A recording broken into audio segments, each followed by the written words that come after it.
Hello and thank you for clicking on this video in my quest to bring you videos of me talking about things I'm interested in. So let's talk about some really dark, twisted, lore-filled Metroidvania crushing difficulty. Good times.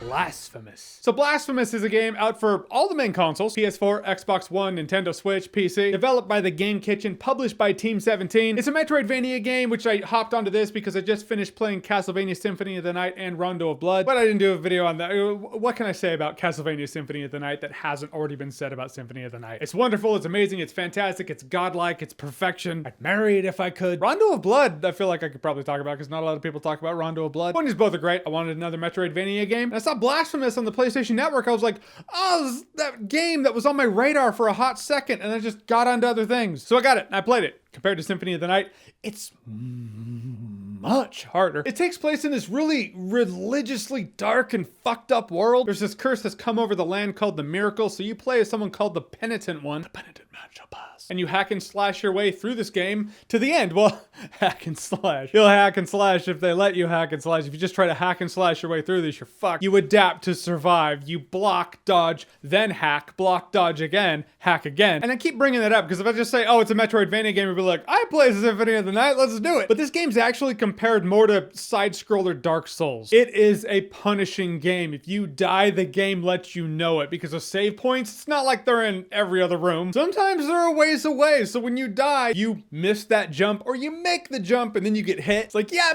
fuck. You have to trek through that area that killed you to get your spirit so you can get rid of your guilt. And it's not a cakewalk. Sometimes, like when I play games like this, I'm always like, fuck it, guy, you know, is it worth it? Is it worth it? Like, why do people play this shit? And then you get past the zone or beat the enemy that's really beating your ass. You're like,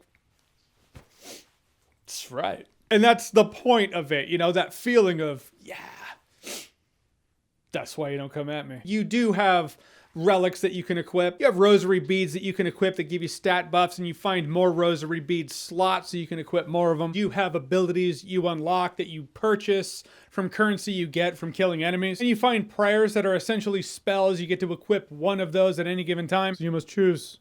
Choose wisely. But you never get different weapons, you know, your sword is always the same. It's not like you get a sword that completely plays differently than another sword. Which I get though, because you can't just get the Chrysogrim or Chrysagrim, however you want to pronounce it, from Symphony of the Night, game-breaking sword. You can't just get a sword like that in a game like this. That would change the entire dynamic of the game. It's not about a sword that hits differently. It's about you adapting to enemies and taking them on differently and different kinds of enemies in the room and looking around going, okay, it's sizing up that situation. But I won't lie, when you start getting it down, you feel pretty boss. And it's not just the save points that feel sparse in this game. It's also the fast travel. For a while, I was like, where is the fast travel? And then you get it. You get a little bit of fast travel, but there's only a few spots of fast travel. But really, this is where I'm praising the game the most. It's the tone, it's the atmosphere, it's the lore, it's the world. That is glorious in this game. The game itself is fun, but the art style and the lore, that's what sucked me in. I love the sprite-based art because old games were sprite-based, but now you can have more frames of animation than, say, Super Nintendo could have. This makes the game feel amazing. It's why Street Fighter 3 Third Strike's my favorite Street Fighter game. One of, like, top two. If not, yeah, no, it's probably one. Because the frames of animation per character are just glorious. When I was playing this game, there was something that took me back to the first time I played Blood Omen Legacy of Kain. If you look at the Legacy of Kain games, the gameplay itself, it's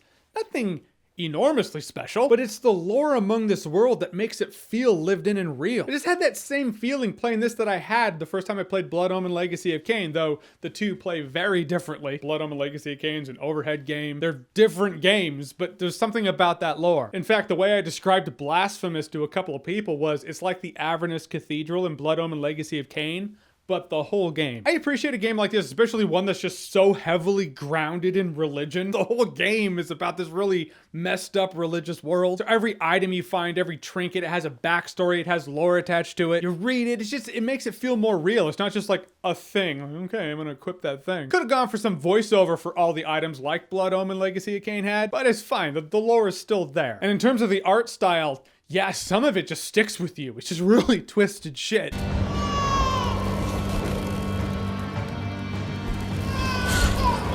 That's the thing of nightmares. My jaw hit the floor. There's a one-hit kill he does where the baby just takes you and rips you in half like a piece of tissue paper. I was like, yeah, that kind of shit sticks with you. Which actually brings me to the music. The music's amazing as well. Found out there was actually a vinyl soundtrack that sold out. Damn it. But I will say the map in Blasphemous is terrible in terms of end game cleanup. You know, you beat the game, you want to find all the extras and farm your trophies. The map, there were quite a few occasions where you look at the map and you're like, I don't know where I can go. And it turns out you have to go to this room that you haven't been in, but the map makes it look like you have been in that room already. Would have appreciated if the map, say, had the outline of the room, but it was dark, so I knew the room existed, but I haven't been there yet. An invisible room entirely that's secret, I totally get. The map shouldn't be showing that. But to have a room that's lit up as if I've been there, and what, am I supposed to memorize the entire map? Get the fuck out of here. I'm not memorizing all that shit. So that was kind of irritating. Also, there are missable trophies, which trophies, they're not necessary, but I always do appreciate it when I can get all the trophies in one playthrough. There are a couple of trophies where it's like, you got that, you cannot get that. A couple of timed trophies. Basically, if I want to get the trophies, I have to start another game. But it's probably not going to happen anyway, because beat all the bosses without using a healing flask? What? What? Come on. What? Well, probably not. I don't know. That sounds like it could be a fun challenge. Anyhow, Blasphemous, I had a blast.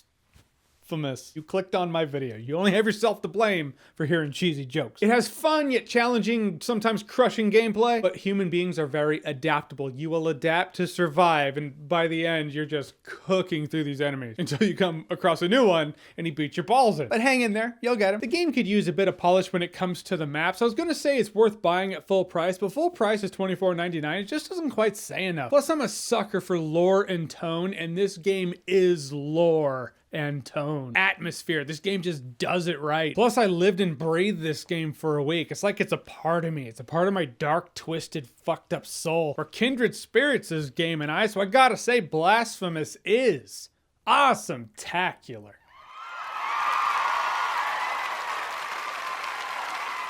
But the devs are out there if they're watching this, so they're planning on it. Yeah, but please bring on a sequel. I would be happy. I would love that. All right, so Blasphemous, have you played it? What did you think about it? Or what's your favorite Metroidvania game or crushingly challenging game? Whatever it is, whatever you think, comment below, let me know. And as always, if you like what you've seen here and you want to see more, click right here to see more.